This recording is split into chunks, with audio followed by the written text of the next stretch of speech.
Sasaran di urung Tuha. Assalamualaikum warahmatullahi wabarakatuh. Berita Uronyo. Memang bereh Pak Geci Gampung Menasah Tengah Kecamatan Darussalam Kabupaten Aceh Timur supaya urung-urung Tuha di Gampung Gopnyan nak gadah stres di rumah sabi. Libak uro minggu tanggal 20 bulan Leher tahun 2022 kagepegat acara Posyandu Lansia atau Posyandu Urung Tuha Bak Bineh Pasi di Dusun Rawamas Bagok. Menurut Ketua Posyandu Gampungyan di Bak Freelance Bahasa Aceh Gemarit, bahwa selamanya kegiatan Posyandu Urung Tuha sabi-sabi gepegat di Menasah. Kalinya bah nak meteme udara laut, maka Posyandu gepegat Bak Bineh Laut. Uronyo kamu agenda Posyandu Lansia. Nah, kamu pegat inovasi bacut. Biasa kan ibu-ibunya kan berkegiatan di kampung.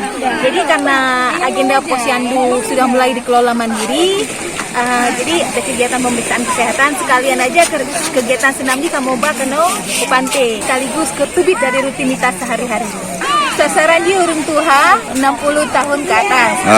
Tapi sekalian kegiatan Posyandu bisa diikuti oleh umur di bawah 60 tahun. Segolom gemulai periksa kesihatan ubina urung Tuha yang truk langkah kenan Bak Bineh Laut nyan, awai pun gepegat rujak sama-sama gepajuh rujak Bak Bineh Laut di sinan. Dia pajuh bucot uro lagi urung meramin, baru sirodro urung Tuha geperiksa tekanan darah, geperiksa kolesterol, geperiksa asam urat, dan gebi ubat ke urung Tuha Gampungnya. Dalam acara Posyandu Urung Tuhanyan nacit gejak penanggung jawab lansia dari Puskesmas Darussalam, Surya Wahyuni, Gopnyan Bak Freelance Bahasa Aceh gepegah. Buatnya nakeh inovasi dari Posyandu Gampung yang cukup ger. Untuk saat itu, kamu pegat Posyandu Bak Puskesmas Darussalam, nah sekurang belah buah desa. Tapi selama pandemi hanya berjalan kira-kira kurung buah desa, termasuk desa Menasah Tengah. Sebenarnya desa Menasah Tengahnya adalah termasuk desa yang kamu bina dari Puskesmas, tapi selama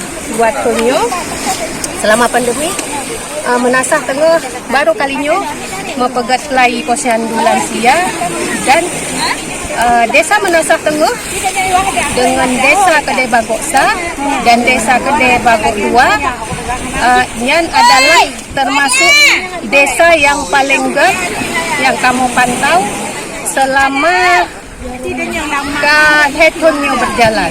Buatnya nakeh buat yang cukup jeroh yang kagak pelaku oleh Gecik Gampung di sinan.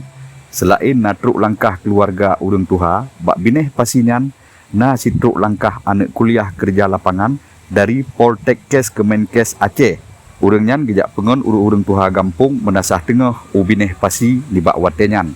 Habanyo gepesampo oleh Ilyas bin Ismail, Freelance News. Nan meinggris haba ma Aceh.